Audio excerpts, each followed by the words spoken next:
Good morning, students. Don't shout and pay attention to me.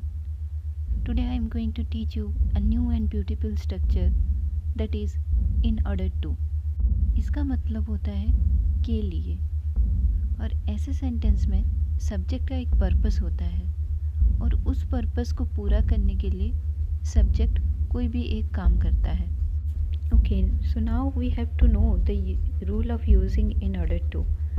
And the rule is in order to plus verb must be in first form, then object, and after that you use the sentence.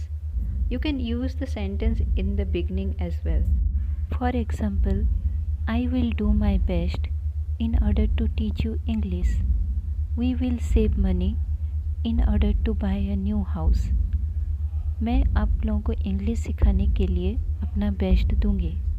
हम लोग एक नया घर खरीदने के लिए पैसा बचाएंगे.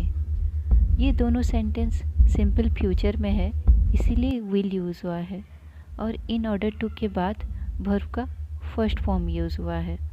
आप इस सेंटेंस को ऐसे भी लिख सकते हैं. In order to teach you English I will do my best.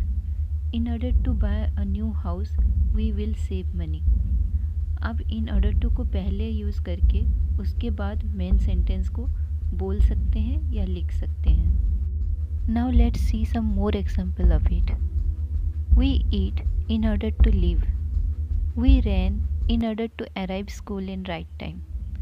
पहला वाला जो सेंटेंस है वो सिंपल प्रेजेंट में है, इसीलिए वर्ब का फर्स्ट फॉर्म यूज़ हुआ है.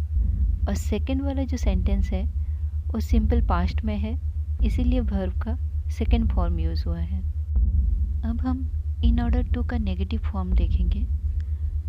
इसका नेगेटिव फॉर्म होता है इन ऑर्डर नॉट टू. इसका रूल इन ऑर्डर टू की तरह सेम ही होता है, बट इसमें नॉट यूज़ होता है. For example, I left the room quietly in order not to wake up my baby. I went to my friend's birthday party in order not to upset her. मेरा baby उठ ना जाए इसीलिए मैं room से धीरे से निकल गई. मेरा दोस्त बुरा ना मान जाए इसीलिए मैं उसके बर्थडे पार्टी में गई थी. So students, you can see both this sentences are in simple past. So इसलिए यहाँ पे वर्ब का सेकेंड फॉर्म यूज़ हुआ है और इन ऑर्डर टू के बाद वर्ब का फर्स्ट फॉर्म यूज़ हुआ है. So students, that's all about today's class. I hope you enjoyed it. तो मिलते हैं नेक्स्ट क्लास में. Till then, bye. Take care. Thanks for watching this video. Please hit the like button and share it. It really motivates me to make awesome stuff for you. And if you are new in this channel, then don't forget to subscribe it.